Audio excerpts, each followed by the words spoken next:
इल्लामा इकबाल रहमतुल्लाह अलैह के चंद खूबसूरत अशार। कौन रखेगा हमें याद इस दौरे खुदगर्जी में,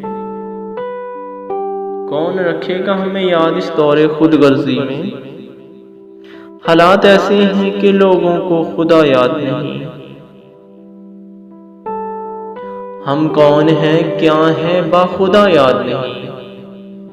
हम कौन हैं क्या हैं बाखुदा याद नहीं। अपने असलाफ की कोई भी अदा याद नहीं। है अगर याद तो काफिर के तराने ही बस, है अगर याद तो काफिर के तराने ही बस। है अगर नहीं याद तो मस्जिद की सदा याद नहीं। बिनते हवा को नचाते हैं सर-ए-आम महफिल में, बिनते हवा को नचाते हैं सर-ए-आम महफिल में। कितने संग दिल हैं कि रस्मे हया याद नहीं। आज अपनी जिल्लत का सबब यही है शायद, आज अपनी जिल्लत का सबब यही है शायद।